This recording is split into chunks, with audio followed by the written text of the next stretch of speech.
Hello guys, আমি আজকে আপনাদেরকে চিকেন ড্রামস্টিক ফ্রাই করে দেখাবো। আমি এখানে চিকেন ড্রামস্টিকগুলোকে ভালোভাবে কেটে আমি ধুয়ে রেখে দিয়েছি। আমি একটুখানি ড্রামস্টিকগুলোকে চিড়ে চিড়ে রেখে দিয়েছি যাতে আমার নুন তেল মশলা আমার ভালোভাবে ঢোকে। আপনারা এরকমভাবে একবার খেয়ে দেখতে পারেন।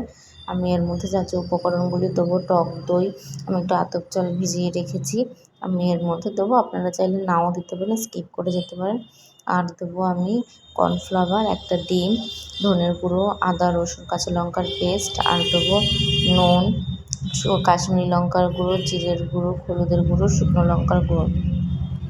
তাহলে চলুন আমি প্রথমে এইটাকে ম্যারিনেট করার জন্য আমি দিয়ে দিচ্ছি। প্রথমে আমি পাতিলেবু দিয়ে দিয়েছি, তারপরে আন্দাজ মতন টক দই দিয়ে আমি এটাকে ভালোভাবে মেখে নিচ্ছি।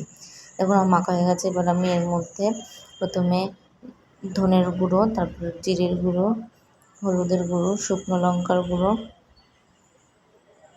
দিয়ে আমি এটাকে আবার একটু ভালোভাবে মেখে নেব। ভালোভাবে একটু কাশ্মীরি লঙ্কার গুঁড়ো দিয়ে দিলাম আমি কালারের জন্য। এবার আমি আন্দাজ মতো নুন দিয়ে একটা ডিম ফেটিয়ে আমি এটাকে ভালোভাবে মেখে নেব। দেখুন আমি একটা ডিম দিয়ে দিলাম, দিয়ে এবার এটাকে আমি আরেকটু ভালোভাবে মেখে নেব।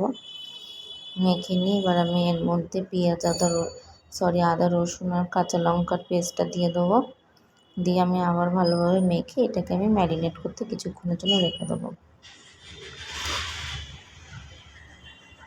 দেখুন আমি ম্যারিনেট করতে রেখে দিয়েছিলাম প্রায় আধা ঘন্টা মতন। এবার আমি এটাকে কর্নফ্লাওয়ার দিয়ে কোটিং করে নেবো। এদিকে আমি কড়াইতে সাদা তেল বসিয়ে দিয়েছি, আমার তেলটা গরম হয়ে গেছে। এবার আমি এর মধ্যে দিয়ে 1 চামচ মতন গরম তেল আমি চিকেনের লেগ পিসগুলোর মধ্যে দিয়ে আমি আরেকটু ভালোভাবে মেখে নেবো।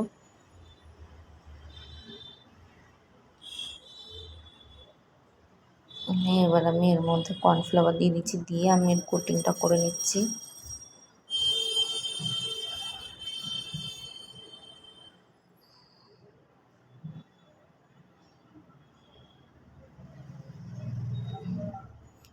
কর্নফ্লোর দিয়ে আমার ভালোভাবে মাখা হয়ে গেল, কোটিংটা করে নিই। এবার আমি উপর থেকে চিকেনের মধ্যে লেগ পিসগুলোর মধ্যে ভেজানো আতপ চালগুলো দিয়ে আমি আরেকটু ভালোভাবে করে এটা আমি মুচমুচে করার জন্য দিচ্ছি। আপনারা চাইলে নাও দিতে পারেন।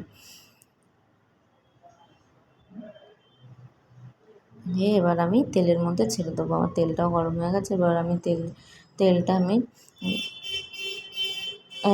গ্যাসটাকে লো টু মিডিয়াম রেখে আমি এপিঠ ওপিঠ দুপিঠ ভালোভাবে আমি ভেজে নেবো। দেখুন আমার ওপিঠটা ভালোভাবে ভাজা হয়ে গেছে। এবার আমি এপিঠটাও ভেজে নিচ্ছি। দুপিঠ ভাজা হয়ে গেলে তারপর আমি নামানোর সময় আপনাদের দেখাচ্ছি।